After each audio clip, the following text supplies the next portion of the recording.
sound. See these pants? They just came out of the dryer. We're rolling. Tight. Oh my god, my pants are way too tight. I don't think we have the luxury of choosing the correct way to dry your pants in LA. You know, I think it's just like one setting go. Look at these things. Oh, let's see them. I ripped my pants on the podcast. Now, how should I... Whatever's not in your face, whatever feels comfortable for you. Yeah, that's fine like that. How do you like the framing? Should I say this? Do whatever you want. It's a free-for-all. Well... I turn sometimes. Okay. Sometimes we'll talk to the people. The people of the pod. This, this that's perfect. Thing. All right. I'm ready to chug this coffee and pee everywhere. That's all coffee? This is my first coffee of the day. I'm so excited. Was it filled all the way up? Yeah, light ice. Jesus. Let's do it.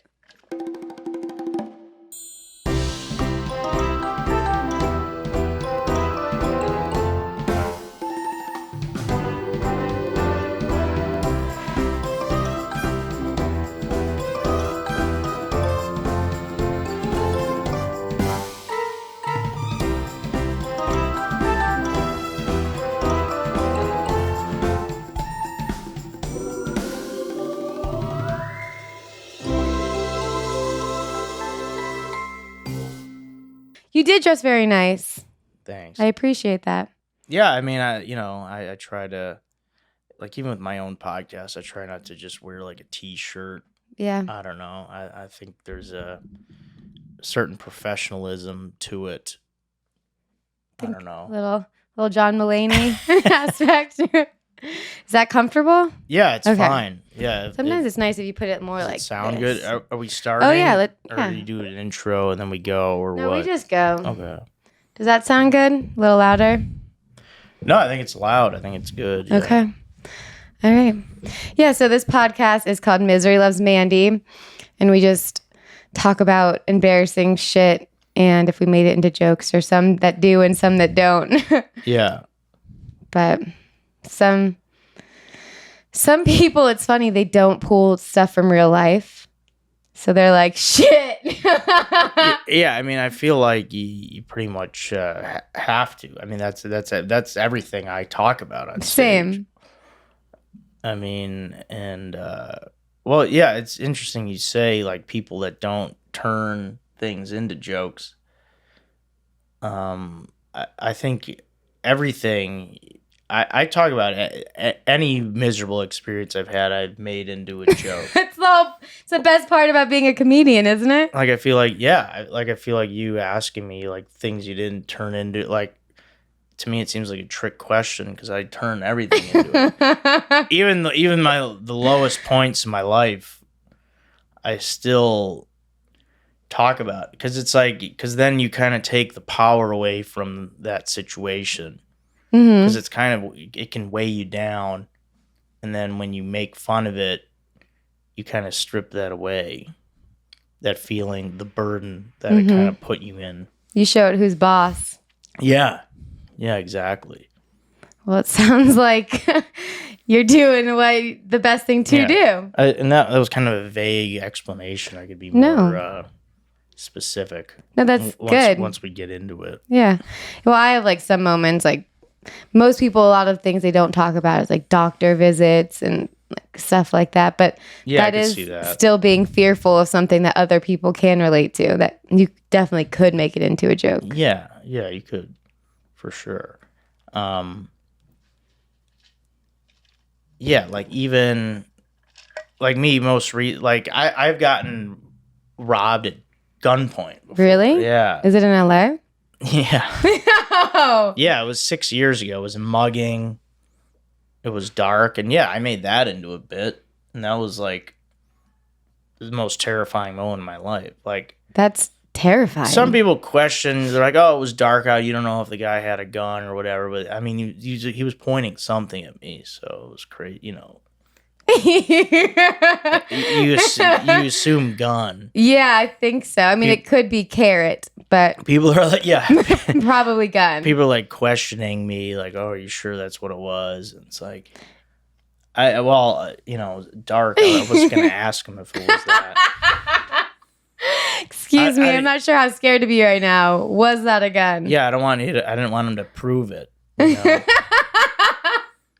So that's so funny. I let him have it. Yeah, just trust him on that one. So I let him have my phone because that's what he wanted. And at that point, I was like a 5S or something. Yeah, garbage. Because this is 2016. So yeah, take it. I got an upgrade. Ass. That's scary though. So you just said like, "Give me your phone." Yeah, it was terrifying. Well, yeah, I didn't know what he wanted. Yeah, he just was like, drop the phone, and then he took the phone and ran off. Yeah, I didn't want my wallet, anything. So just the phone. But that's a win. Yeah, got to keep your life. yeah. So that was terrifying because I had to go to like therapy. I'm like, really? Yeah, because I was like, it was weird. Like a little like PTSD from that? Yeah. Yeah, that kind of triggered anxiety in my brain, so that's cool how that happened. That's fun. Because that now happens. And you didn't have anxiety really before? No, I didn't know what anxiety was. I questioned people that had it. Yeah, I was like, I don't know what that is. It was like, how does that happen? Mm-hmm. And then I found out. Yeah, damn, that's crazy. I never thought of course that makes sense that something can happen and then create something. Yeah, for sure. So, but yeah, so now I have that, and then you deal with it in different ways, and then you talk about it on stage. Yeah, I mean, I don't know. What like for you, what wouldn't you talk about on stage that, or is this like a trick question where it's like you talk about everything? Or do people say, no, I'll never talk about that? Well, I just mean some people more like, some people's jokes are more like fabricated fully from like a really small thing. Some people I've talked to. Yeah. When a lot of other people it's mostly true with a little fabrication. Oh, sure. I think there's just the. Yeah, no, that's good to do because then, if like what you're just saying straight up, if it's not really comedy, it's good to fabricate it to make it funny. Mm-hmm. You want to do that. But I think we're given so much in real life, Yeah, I mean, a lot of time, the truth is stranger than fiction, and oftentimes funnier. So, I agree. Yeah. So wait, when did you start therapy? Right after that, or recently? Oh no, right after that. Yeah, I did therapy just a little bit. No, I mean, I've been in and out of therapy for 20 years, so. Yeah. In the club deep. You're deep in the club. Yeah, back in it again. You're like, I know it's been 10 years, but I just got anxiety from gunpoint. It's like softball. I keep quitting and playing again. Same thing with therapy. Yeah, I keep going back and whatnot. Did you play baseball in school? Yeah, I played growing up. Yeah, I played football, baseball, and basketball. Very athletic man. And now you're on a pizza party team. Yeah. It's a bad team. Him and Matt are on a men's softball league. That's really fun to go watch. Yeah, it is fun. I'm actually, are you ready to do the wiener? Yeah, I'm so ready to do the wiener. What did you say? Okay, so it's time for the weekly wiener. I should do that every time. I never do that. No, do that. Are you ready? So the weekly wiener is the person that annoyed you more than it should have. You know what I mean? Yeah. So, speaking of softball here, the weekly wiener is myself. Yeah. I struck out looking. What? In softball, I watched the ball and I didn't swing at it and I got called out. Like 3? It's pathetic. Wait, explain to Baseball for Dummies. Well, so I'm in a softball league that is slow pitch. So you have a lot of time to see the ball coming at you. and I elected not to swing either time. Because you start with a 1-1 count. So strike 3, you only have 2 strikes till strike 3. So I took 2 pitches and got called out. You have a lot of time to watch. It was terrible. I felt so bad. I couldn't sleep. Was it like a pivotal point of the game? Yeah, it was. Thanks for asking. The bases were loaded. Really? We were down. We were down big at that point, so I was being patient. We were down like 10 runs. You're being really patient. And the pitcher had walked a few batters in a row. And like in the league we're in, well, this is typical with the like these adult softball leagues, like the ball bounces on the plate, that's a strike. The first pitch was a perfect pitch. I'm like, all right, he put in a good pitch. And then the one I got called out on, he hit the front left corner of the plate. So it was really a perfect pitch, but nevertheless, a pitch that I should have swung at. And I just felt embarrassed and humiliated, and I wanted to walk off the field. But I persisted and still made plays in the field and then got hits later in the game when it didn't matter. Okay. It didn't matter at that point. That was the pivotal moment. You fucked it. Well, it's still good. I'm a huge, stupid wiener for that. Wow, I'm proud of you for calling yourself the wiener. Yeah, it's, Therapy at 20 years is paying off. Yeah. Oh yeah. No, I've learned some things over the years for sure with that. It's funny. It sucks even though the team, like, it doesn't matter. It still sucks. You always want to do good. Yeah. Yeah, it doesn't mean anything. It's for fun. But yeah, that night I was like, we went out after the game. I had to have a few beers and eat a lot. Did you get wings? Yeah. Pizza, some wings. Slider here. Yeah, we got a bunch of food. And did you feel better after that?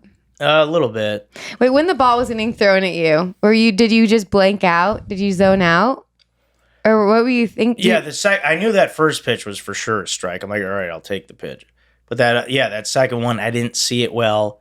I thought it was going to be way short. So I was like, I didn't think that was going to happen at all. And then when I saw it hit the corner of the plate, I wanted to fucking throw the bat into the parking lot and break somebody's window. And I missed that game, so I didn't get to see that happen. Sorry for clearing the throat. No worries. You want water? Not if it's a chore. It won't be. I'll grab one in a little bit. I'm going to switch up my wiener.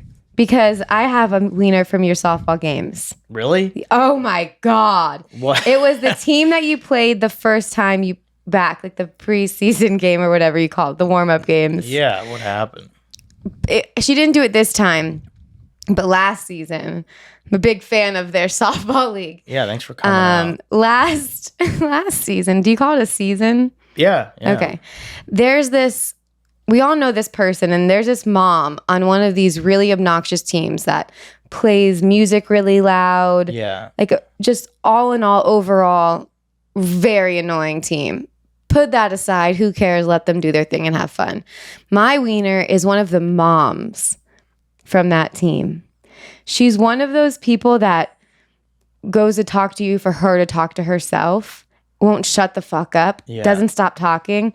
So I was by myself. I'm always just sitting on the bleachers. And then this team had like a few, like 5 or so people. And I have to listen to her. And I really like going to the games because it's very peaceful for me. Yeah, you just sit there. And I'm outside. And this was so not peaceful. I was burning up inside. She just hit every nerve I have. So she's one of those people like that crazy aunt, like kind of character. Yeah. If we're going to go character stereotypes. And she's covered in tattoos. And this is how she starts it. She goes to someone and she goes, "Nice tattoo." And they go, "Oh, thank you." Like, and go about theirs.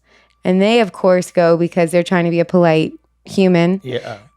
"Nice tattoos to you as well." And that was the setup she wanted. Oh, wow. Just to get into it. Oh, she does. She just goes out and finds people with tattoos so then she can spend the next hour talking about every single one of her tattoos. What's the meaning? The meaning, where she got them, how much they cost, expensive but worth it. But I just hate when people like set you up so they can talk. We see it clear as day. You're not fooling anybody here. Yeah, that's annoying. And she kept talking to everybody. And you feel bad because she was having a good time. Yeah. But I hate that kind of person. And you took all of it in. She wouldn't shut up. There was more to it. That was like, it's been like a while since that. Yeah. But now when I saw her at the first game, I went to the other side and I could even hear her sitting the opposite, like loud. And then I saw her this time. She stood behind the umpire. Yeah, the backstop. What is that? What's the lady that does the counts? Yeah, the umpire? Yeah, the umpire. Yeah. So she was standing next to her and talking to her throughout the whole game. Right behind the fence there? Yeah, behind the fence. And I was like, she's working. Just shut up. Yeah, don't distract those umpires because some of them make bad calls. They need to be focused. Yeah. And this lady has made bad calls before. So I wish I remember more specifics, but it's random where someone gets under your skin so much. What would you do if she talked to you? Oh, die? Just die? Oh, yeah, don't have anything for her to bring up. I guess just sit there and pretend, look down, and she probably won't come up to you. You'd be all right. Matt and I call it serial conversationalists. Like we were on a hike the other day and this lady came out of the bushes and he's like, be careful. She's done this before. What? And they start mid-conversation and they just it's sad because they need somebody to talk to. Right. Which then makes you feel bad. But it's the last person you want to talk to. Yeah. And we just kept walking and she didn't stop. And I turned around and I back walked while she was like, nice hair. I just got my hair cut. And I was like, run. Just a stranger out of the bushes. Yeah. What did she want you to say? Oh, yeah, it looks great. Where did you get it? And then you get into a whole thing and she'll tell you about every hairstyle she ever had. And she's like, I used to cut hair. Oh, and man. I'm like, now like a while away from her, just walking up the hike backwards to this stranger who doesn't stop. And I'm like, goodbye. Gosh, yeah, forget it. So I guess, strangers who need to talk to other strangers too much are wieners to me. Oh, I agree. Yeah, it's nice to be polite and hello, like in society. If you pass each other, I think we need more of that is good. But yeah, it doesn't need to be a whole thing. And not just about yourself. Those people only want to talk about themselves. Yeah. Which, wiener attitude. Yeah, wiener attitude. I love that phone, that old phone thing. Oh, thanks. Sometimes it'll ring. What? Thank you. Yeah, this is good. Yeah, the phone hasn't rang since Audrey's episode. It does really? No. We'll find out. Is it connected to something? It's connected to improv comedy. Have you heard of it? Oh, no. Hello? I mean, I would honestly set up a landline if I had a phone like that. It'd be so fun. That would be really cool. I'm sure they sell them at like Urban Outfitters or something. Yeah. I don't know. Okay, so do you have like you've got a lot of your miserable moments. Yeah. So we'll start with the trick question, I guess. The least fun one. Like, is there a moment that you didn't make into a joke? No. I mean, I think that's awesome if there isn't. Yeah, like even most recently, like before I moved back to Los Angeles from Austin, about 2 months ago, I was really at, honestly, the lowest point of my life as far as a mental health. And yeah, now, I talk about the anxiety that I had on stage, I kind of laugh at myself about. I don't demean it, but I do kind of because the thing with the anxiety, it's made up in your head, in the sense that you're not in real danger. Like, you feel like it feels scary, and you feel like something's gonna happen to you, but it's all created in your own brain. So, well, it is real in the sense that it's happening, and you have to take steps to fix it. And I did that because I knew I was in a bad spot, and I had to fix my life and get back here. You hear that, everybody? LA is the best. I mean, in a sense, but there's other great places, but for me, this is the spot for now. Anyway, but I think it's important to make fun of it, like as I was saying, because then you take that power away from it. Like, if I could go on stage and make fun of myself for having anxiety and like being scared, of like, oh, like I do this thing where on stage I'll be like, I'm like, this is how I am. Like, every day I'm like, oh, the past. Like, I'm just scared of what happened, and to be able to laugh at yourself like that, it's very therapeutic, and it's funny because people get a laugh out of it. So like I was saying, you're taking that power away from it. So when you have these low moments, you have to talk about them on stage, and if you can make it funny, that's all you have. Well, the important thing is to make it funny because you're doing stand-up comedy. So make it funny, laugh at yourself. Yeah, and that's the thing too. It's like when I feel like shitty like that, I'm like, oh, this is gonna be something I'm gonna laugh about and probably talk about on stage, and that's what always happens. So, like, you have to talk about everything. Like, even I don't talk about it much, but like, my mom passed away 2 years ago, but like, I'll bring her up here and there. Like, you can't leave her out. But yeah, you have to do it in a way, like with death, you can't just talk. You have to find a way to make it funny, because that's the only situation where that's really hard to talk about. Yeah, that would be a very hard one on stage, because people pull back.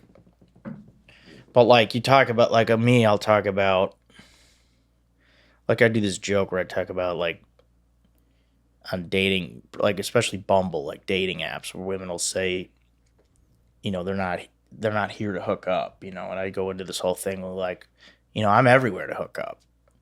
Everywhere I've ever gone was to hook up. So I can't relate to that, ladies.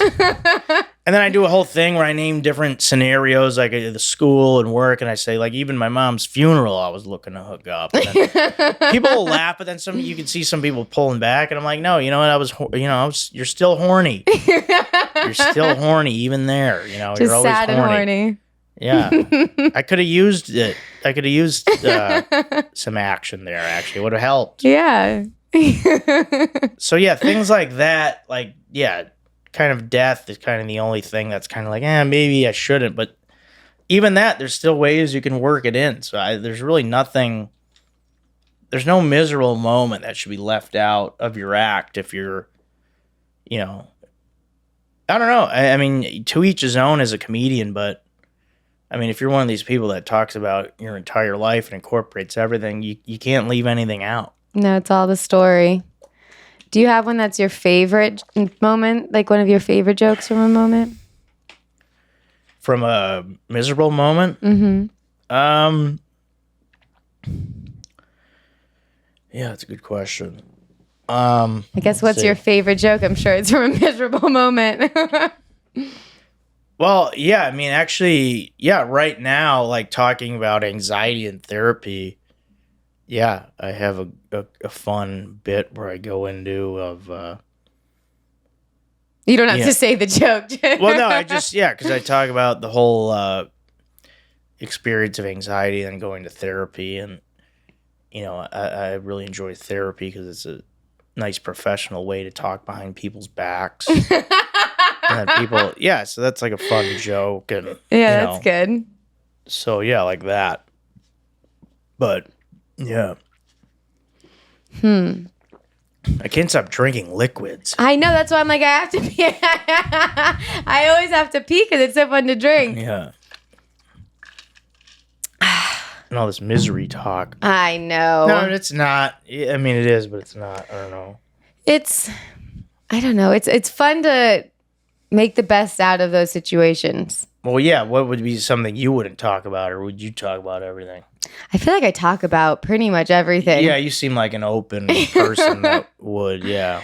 Even when I'm like, oh, I'm not going to talk about that. Then you get on stage and you just word vomit.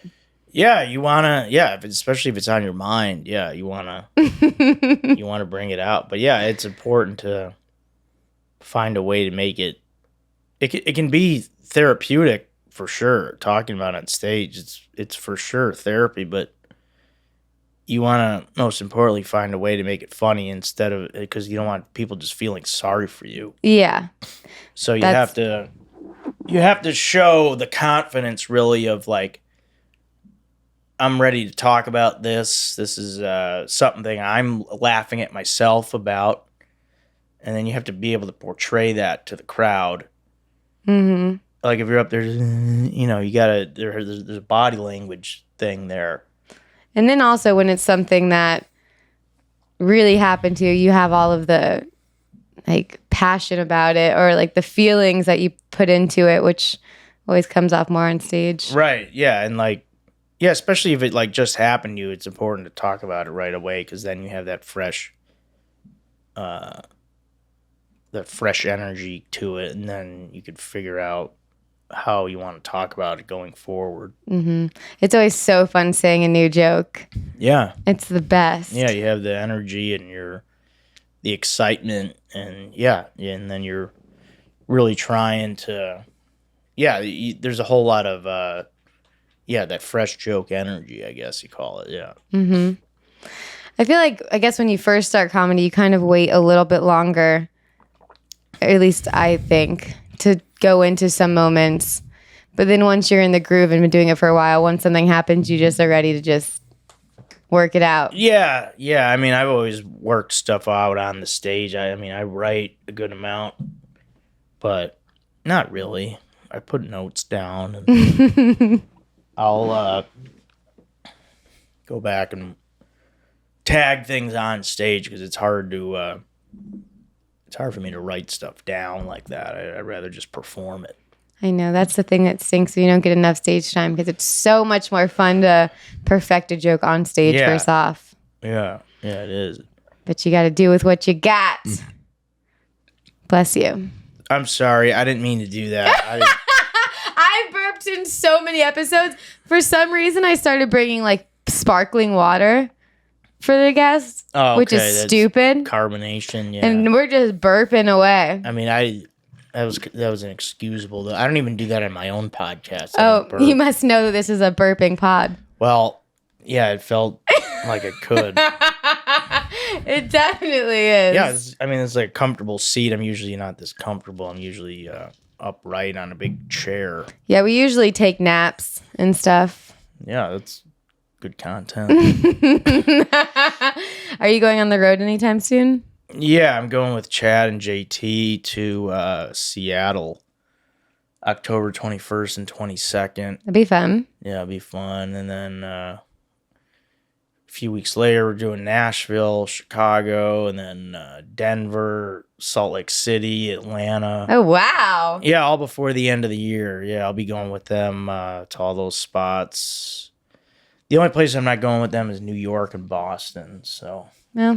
Which sucks because I want to go to like New York's great. Yeah, that would be fun. But they got like a couple of their New York friends who were comics here that moved there. They're like, yeah, we want to have them do the shows with us there. So I'm like, yeah, that's cool. And then because Boston's right before New York, that's why I'm not doing Boston either because it's I think back-to-back days. So. But other than that, yeah, I'll be on all those days with them, and then Yeah, I'll be gone a lot this last few months because I'm going to see my family a lot too. I haven't seen them at all, Where's your family which at? sucks. They're all in Chicago and Yeah, the that's what I thought. surrounding suburbs. Yeah, and yeah, I haven't seen them since January, so I need to get back. Get on over there. Yeah. I'm going to Chicago. I'm doing Boston with Matt this actually coming Friday and Saturday. Oh, sweet. Yeah, and then Chicago's coming up. Yeah, on the when? Monday. This week or next week? Yeah, next Monday, a week Yeah. from today. Yeah, you guys love Chicago. You'll have to tell us the spots to eat. Yeah, because it's at Zany's, right? Yeah. Yeah, that's a great neighborhood right there. It's Old Town. Old Town. It's fun. I've spent some time there. I used to, because I did. That's where I started.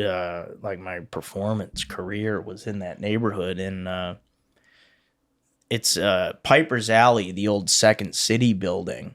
That's what they were saying. It's like right there. It's right there. That I started everything there, and at Second City. Yeah, not well in that same building, which is called Piper's Alley. Okay. Which may not even be there anymore. I'm not 100% sure. I'll let you know. I thought I heard something, but I know the Second City is there or whatever. But yeah, I did Tony and Tina's wedding. Did you ever hear of that? No, is that a show? Yeah, it was an old off-Broadway show, like an Italian American dinner theater type thing. You never heard of that? No, but I just want to see you in it. Because it was huge in New York. Like it started there, and then it went to other cities like Chicago, and it had a good run in Chicago for like 15 years. And it was actually in an episode of Curb Your Enthusiasm. Okay, I've seen all of Curb. There was a guy who played an actor in in Tony T's wedding. Yeah, it was the guy that was like he was good friends with Cheryl. Okay. Yeah, you, if you saw the episode, you remember it. But yeah, so I started doing that, and that was right there. That's a couple blocks from where Zany's is. So I hung out in that area a lot, went to those bars, and yeah, great bars over there. What did you do in the dinner party? What do you mean? What did you act in it? Yeah, What did you do? Yeah, what character? So you start as like a waiter. And then, like, that's kind of like your training. And then you go up to, then I was a groomsman. And then I played the groom, Tony. You made all the way up to Tony? Which is the lead character, yeah. Look at that. Yeah, it was fun. Yeah, I was like 23, 24 years old back. Yeah. That's really fun. Yeah, it was fun. Well, because I always wanted to do stand-up, but I was too scared. Mm-hmm. And I was like, this is a good way to start stand-up. Definitely. I started when I was in college in Orlando. I was just doing business. I knew I was going to go to LA. Yeah. I was like, I'll just get my business degree because it's broad. Whatever. Let's get this shit done. Yeah, it's good to get a degree. I never did, but good for you. Yeah. Thanks for bragging. I have a degree. I know nothing. It didn't help at all. But on the side, I did classes before stand-up at Saks Comedy Lab, like the improv class thing in Orlando. Oh, okay. So like after school, I would go do that. And I was like, that is so much, like a lot easier of a baby step than stand-up. Yeah, that was the thing. Yeah, you kind of get something into, like, yeah, you do some kind of performance. You're like, all right, yeah, I need to kind of get myself out there, kind of feel comfortable. Mm-hmm. In a group. Yeah, so like me, in the show, there was a guy that he wound up hosting an open mic. And I'm like, oh, this is perfect. Really? Yeah, a guy that was in the cast. He's like, hey, I'm starting this open mic. And I'm like, yeah, I'm going to come check that out for sure. And then I started doing it. And then that was it. Mm-hmm. And, but whole different ball game. I was like, okay, yeah, no, it's like, yeah, it's cool that I did some acting to kind of prepare. But I'm like, once I started doing stand-up, okay, I'm like, okay, the acting actually didn't really help. This is way different to be alone on on that island alone. I'm like in this show. I'm like I'm with the cast. I'm with a lot of people. Now it's like I'm doing this all alone. This is like you get kind of performance some chops, but it was still really scary to do stand up. Yeah. In a way, I kind of prefer when I was doing because I did the Groundlings out here for like 7 years. while doing stand-up. Oh, wow. I mean, I retook a lot of classes, Okay. like multiple in a row, and it was just a long time. Like, I never made it to the top. I also didn't finish because the quarantine hit when I was supposed to do writing lab. Oh, man. But now I'm like, I don't even want to do it. It's so funny how something could be such a big part of your life, and like, you're like, this is the thing. Yeah. And then you're like, I don't care about this at all anymore. Oh, man. Yeah, that happens. Yeah. But I think that worked out for the best. Stand-up, I like so much more. And doing both, they helped each other, but then you only have so much free time. Yeah, exactly. But that's what I was going to say. I kind of like about being alone on stage. I prefer stand-up more. Me too. Because I don't like I've done some stage things where I would forget my lines. And like I have to screw over somebody else. Stand-up, you can mess up your line and be like, oh, I got this. I'm by myself. Yeah, no one knows. Nobody knows. Yeah. Or I'd rather sabotage myself on accident than like somebody else. I don't know. I don't want someone to rely on me. I feel like now would be probably easier, but back then I was like, ooh. Yeah, no, I feel that for sure. I don't know. Oh, last time I was in Chicago, it was during a band trip. It made me think of that. So, what's a band trip? So this is one thing I haven't really talked about on stage that I want to. Band? Yeah, so this is so embarrassing. Yeah, nerd. No, exactly. No, it's fun. Those people are talented. Yeah, well, I didn't want to do it. So the thing was, in middle school, I did band. Everyone did band in middle school. That was the thing. And then everyone dropped out. And I was like, I just worked so hard to get good at this. Yeah. Where are you guys going? Come back. Oh, what do you mean, home ec? What did you play? Oh, the most embarrassing one of them all, the oboe. Oh, yeah. Is that the big one? No, that's like bassoon or something. But it's like looks like a clarinet with a really small, nerdy mouth. Okay. Okay. But the teacher was like, this is the hardest instrument. And I was in 6th grade and I was like, because no one else raised their hand. And I was like, yeah, challenge. Oh, nice. Yeah, that's good. That's cool. Well, it's good not ambition. cool. The ambition's cool. The instrument's so not cool. so far from cool. So then in 8th grade, I think it was, we went to Chicago for a band trip. Just like regular class and saw Blue Man Group. Oh, wow. Yeah, they were huge there. Yeah, that's funny. Yeah. Blue Man Group. Wow. But that's the only time I've ever been to Chicago. So so it's a long time. This will be a little different. All right, yeah. But the thing that's so funny, Blue Man Group. Yeah, wow. The toilet paper going over your head. Do they still do shows? I don't know. I never went and saw that either, but yeah, it was like the biggest show in town. You really missed out. I wonder if it still goes on. I could know. do it now. I have the shaved head. I could be in it. I want to be a blue man. You hear that, Blue Man? If you're still out there, we got a new cast member. What do they do? Drum and stuff? Yeah, drum and stuff is all you have to put on your resume. That's awesome. Did you ever watch Arrested Development? I've seen a decent amount of episodes. Yeah. What's his name? He becomes part of the Blue Man Group in like one of the seasons. Oh, the one with the glasses. Yeah, I can't think of his name. David I know Cross. you're talking about. Oh, I was thinking the other brother. No, I think it was not David. Yeah, David David Cross. That's it. Yeah, he plays his the character, boyfriend of Toby or no, I can't remember their names right now. But or was it the dad? I'm ruining it all. One of them did Blue Man Group, and it was really funny. Yeah. I used to love that show. Yeah. But yeah, it'll be a different experience. Yeah, it'll be fun. Yeah, because you get to see the bar scene and good restaurants. Yeah, that's cool. We didn't go to many bars then. Yeah, in 8th grade. Yeah. 8th grade band trip. Yeah, I wouldn't think so. Yeah, not enough bars. Okay, camera's still rolling. We're good. Yeah, so that's one joke that I embarrassing thing that I've like hid that I want to make into a joke was how then in 9th grade I was forced to be in marching band by my family. They're like, give it a year. You went all through middle school, and I was like, are you trying to sabotage my whole life here? Yeah. You guys? Wait, so you haven't talked about it? Well, I hid it from everyone in school. I hid the instrument in my backpack. None of my friends knew I was in band. I'd be on the field You were marching. that ashamed of it? I was so ashamed. But you're a kid. You're like at that age, like, what is that, 15? But didn't people see you on the field? No one knew. No one was looking.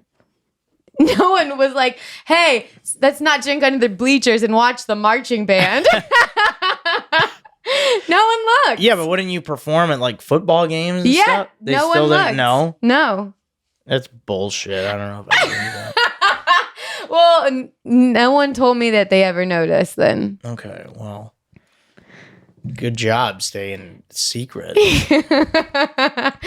Hey, no one saw me on the marching band, and that was a gun held up to you at night. Yeah, fair enough. There was one guy that busted me. His name was Doug, because we were walking out before everyone was in the bleachers, and he was just there before. And he was like, Mandy? And I was like, ah! Like a big hat and all. I mean, weren't you proud of your instrument ability? Or you just were like, oh, this is so not cool? It's not that. The oboe couldn't be in marching band because of the reed, the mouthpiece. So I had to fake the clarinet. What are you talking? What? So the oboe was only for like in class, Oh, all right. like performances. You couldn't march with it because the mouthpiece was too delicate. So not only was I forced to be in marching band, I couldn't even do the instrument that was forcing me to stay in this because I got really good at it. I was faking another instrument. It was a mess. Oh, wow. So then at the end of 9th grade, I said to my parents, I gave it a year. I'm done. I am done. Yeah, that's it. They were okay with you quitting? Yeah. Their rules just, they weren't even strict. I get where they're coming from. It's like you can't drop that out because you're embarrassed. Yeah, I guess. But, and the thing was, in 9th grade, they weren't offering to take us to the Blue Man Group. So, like, what's the point? Oh, I'm going to have to pee soon, but I think I've almost made it the whole thing. Yeah, I mean, you could probably hold it. Said that many times. Just let the adrenaline kick in. Have you ever pissed yourself? Yeah, for sure. I mean, that's an answer I like. I think, I think mostly on accident. I mean, it's never on purpose. Yeah. Yeah, I know I said that. But yeah, I mean, I forget. Yeah, there was for sure a time when I was drunk or like blacked out when that happened. I can't remember the last time, but it's been a while. But yeah, it's for sure happened. I feel like guys, when they would pee themselves, it would be like more in the middle of the night, like getting up and peeing in the closet, thinking it was the bathroom type of thing. Yeah, I've heard of people doing that. Same versus like just pissing the bed, waking up. Yeah, there are people that piss the bed though. Yeah, I mean, yeah, if you're so fucked up. That's what I would do in college a lot. I'd piss the bed. Oh, yeah? Yeah, see, I'm sure that's when I did it. Yeah. I do not miss getting that drunk. Oh, my God. I blacked out so much in college. Yeah, those were crazy times. I did the same. And you wake up that's, I think, when, I feel like I always had anxiety. But I think, like, you were triggered by something. I think everyone who has it originally didn't grow up, but like something happened to cause it. Yeah, that seems to be the thing. Yeah. I think it just doesn't happen. But the worst anxiety, waking up after blacking out, not knowing what you did. Oh, yeah. I don't. Yeah, that's scary. Yeah. Checking your digital camera. Yeah, back then we didn't have the cell phone cameras, or at least I didn't. Yeah, I mean. Yeah, not really. I mean, yeah, that was the thing. Yeah, you'd wake up, you're like, oh, what? Yeah, what did I do last night? That's a bad feeling. I would tell my friends, don't tell me. I don't want to know. Just don't. Yeah. Tell me. We're lucky we didn't have iPhones when we were living that kind of life. Yeah, that's a good point. Yeah. Too much evidence. I wouldn't want to see myself collapse onto a table. You did that? I've done that. Yeah, I did that at a bar. Yeah. The table break? I don't think so. I think I just knocked some drinks over, but yeah. No Chris Farley? Yeah. Oh, well, we made it through that. Yeah. I would not want to go back to that age at all. Yeah, no, it was a weird age. But yeah, I mean, if I had to do it again, like now I feel like I'm actually mature enough to go to college. That's so funny. I would actually go to class and study. Isn't that true? It's like now. Yeah. But that's what I think is fun about comedy is like I love studying it. Yeah. Because I never put in that effort in school. Exactly. Yeah, this is right. Yeah, I feel that. It's the same. Yeah. It's like you're doing homework. And yeah. Sometimes I'll try to watch a stand-up special and be like, okay, focus on like their setup. And then the special ends and I'm like, damn it. Okay, so like zone out. You didn't take enough notes. Yeah. Or like you just try, like, let me like for fun, like try to focus on something. And then that means it's a good special though. Oh, yeah. Yeah. You can't keep track. Yeah, that's good. Yeah. All right. Well, I think we did it. Oh, we did? Wow. I don't know. What do you think? How I have long to was pee. that? 47 minutes. Oh, good. Wow. Yeah, it didn't even feel like that. All right, That's cool. good. I didn't keep you hostage for too long. No, it was a good conversation. It didn't even feel that long. So that's good. Wow. That's great. Hope you guys enjoyed it. What if we just like talk to them? What do you mean? I don't know. To the people? They're the people. Well, they're not going to say anything back, is the thing. They could be like that lady, my wiener. No one's saying anything back. I hope she listens and writes in. I can't wait to show you who she is. Because you're going to play them again this season. Yeah. We play everybody a couple times, I think. Oh. I should have ended on a positive note. Still can. Okay.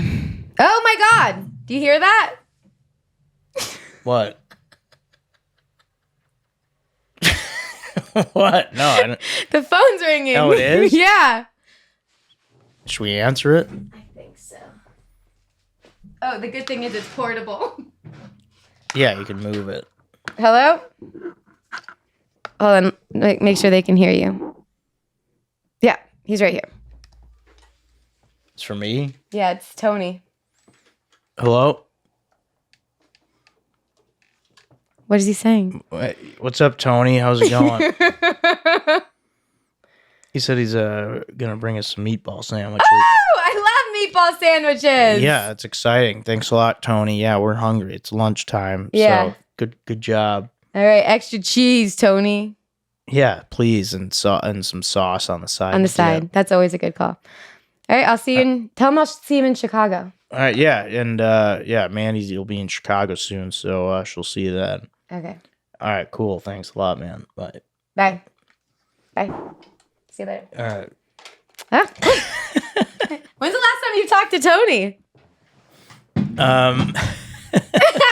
Since you've been Tony? Pretty much, yeah. You just talk to yourself. Yeah, it's crazy. All right. Well, I think that was such a fun ending. Yeah, that works for me. That was cool. Well, thank you. Yeah, thanks a lot for having me, Mandy. Yeah, This is Joe fun Marrese, time. by the way.